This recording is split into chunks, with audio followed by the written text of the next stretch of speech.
acquired by Vita Sackville West with her husband Sir Harold Nicholson in 1930, Sissighurst Castle has become one of the brightest jewels in a spectacular crown of English country gardens. It was their unique vision and uncommon single-mindedness that took this dilapidated Tudor estate and moulded it into a breathtaking series of compartmentalised gardens. But there is something at Sissinghurst that makes it quite unique, a quality of peace and tranquility that has enabled it to become regarded as one of the most beautiful gardens in the world.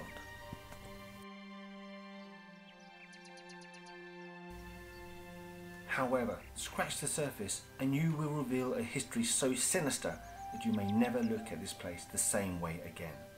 To uncover the truth, we must go back to over 250 years to when Britain was in the grip of a punishing war against France.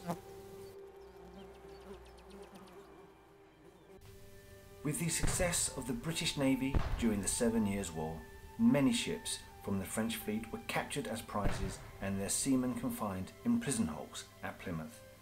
As prisoner populations rose, this proved to be an unpopular choice, and so the government of the time decided that it needed a more suitable location to house them. With the owners of Sissinghurst being in considerable debt, they leapt at the chance of leasing it to the government, and did so in 1756. If prison conditions were believed to have been bad then, they were about to get much, much worse. Unfortunately for the French, English prisons were traditionally run by the Royal Navy, and Sissinghurst had extra security in place by way of short-term army garrisons. This made the inmates at Sissinghurst not just prisoners, but also the enemy, and as such, the treatment they received here was significantly worse compared to other British prisons. So powerful became its reputation that the very threat of being sent to Sissinghurst was often enough to enforce discipline in other prisons across the country.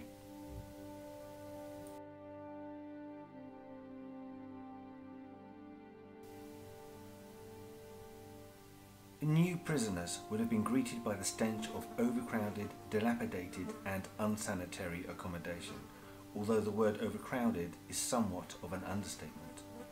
Even after 250 years, inscriptions still survive above the door frames, indicating the maximum population levels for each room. For example, one particular chamber of no more than 16 foot by 20 foot would have been home for up to 18 men. Another, found under a staircase in the Elizabethan quarters, indicates a population of only 6, but it's a cell of no more than 4 foot square. If that wasn't bad enough, there was no running water or toilets in these makeshift cells, so imagine how intolerable the heat of summer would have been, bringing with it the stink of human feces and what would have seemed like a plague of lice and flies. Of course, with this many men living in such poor and barbaric conditions, diseases ran rife through the camp, infecting prisoners, guards and the garrison alike. These were terrible times, and instances of smallpox and dysentery were commonplace. There was enormous pressure to find somewhere suitable for treating the large numbers of infections, and so the large Elizabethan brick barn, found to the left of today's main entrance, was converted into a makeshift hospital.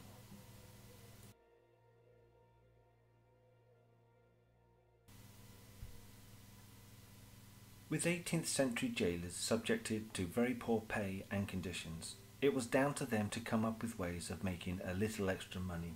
In fact, they were expected to. It was common practice for all new inmates to be fitted with heavy irons. This was so that for a small payment they could be replaced with lighter ones, or, for an additional charge, they could be removed altogether. Unfortunately, many of the guards had a strong sadistic side. So on top of stealing prisoners' belongings and fiddling the exchange rates of foreign nationals, they also used their position to impose conditions of starvation, isolated confinement and inadequate clothing.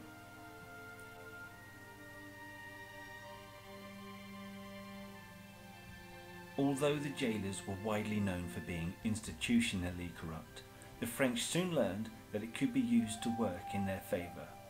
This was done by using bribes to condition the guards' behaviour. These are just some examples of the intricate craftsmanship that the French prisoners created in order to encourage the guards to turn a blind eye.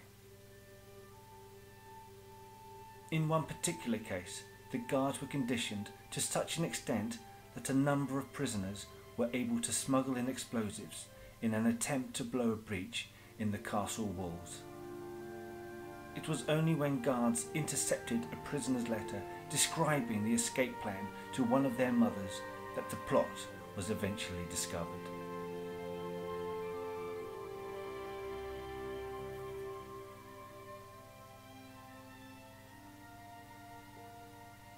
Murder and fighting would have been commonplace at Sissinghurst, and although you'd think it would be in the guards' best interest not to let such incidences become common knowledge, several letters of complaint on the subject managed to find their way to a court of inquiry.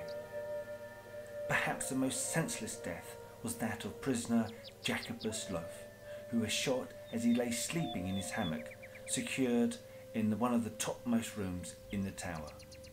A statement from the sentinel charged with firing the shot, who was believed to have been drunk at the time, claimed that "I called out to the prisoners several times to put out their lights, which they refused to do so, and I bid them fire and be damned." However, evidence from 3 other prisoners who were in the room at the same time declared that there were no lights on, and as such they didn't feel the need to answer, believing the sentinel was shouting to another room. Unfortunately, this incident was caused by nothing more than a trick of the light, because on certain clear nights the moon rises to a point where it can shine directly onto the tower, lighting up the inside of these topmost rooms. Even today, its reflection in the glass can often look as though there has been a light left on inside. Once in a while, the prisoners managed to get their own back. On one recorded occasion, water was being brought to the top of the tower by a system of ropes secured to the outside wall. Rather than using the steep internal staircases, this was the preferred way to supply water to these topmost rooms.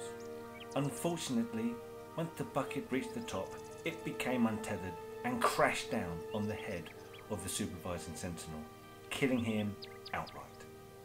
It was put down to an accident, but you can make up your own mind as to the ability of a French sailor to tie a secure knot.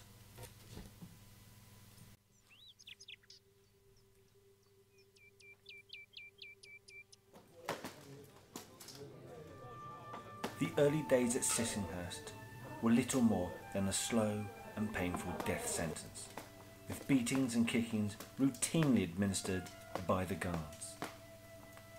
Although associated with medieval times, torture was an accepted part of prisoner interrogation right up until the 18th century, and would have been authorised in order to retrieve valuable information on enemy troops and fortifications.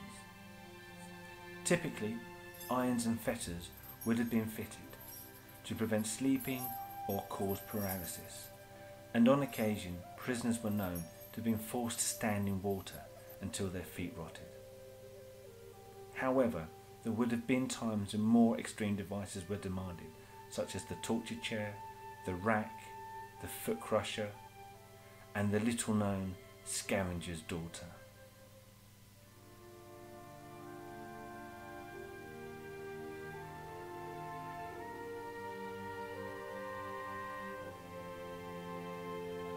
By the end of the war, in 1763, the prison camp at Sissinghurst was closed down, with the garrison sent back to their regiments.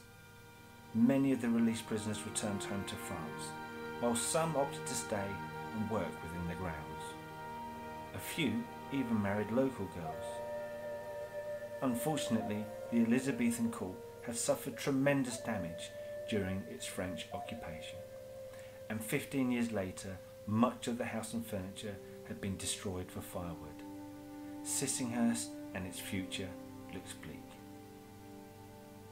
And it was as a soulless shell that Sissinghurst stayed for a further 150 years, until it was rescued and loved by Vita Sackville West and her husband Sir Harold Nicholson. By the creation of these wonderful gardens, it has since become a fitting memorial to the atrocities that occurred here all those years ago. May God give peace to their souls.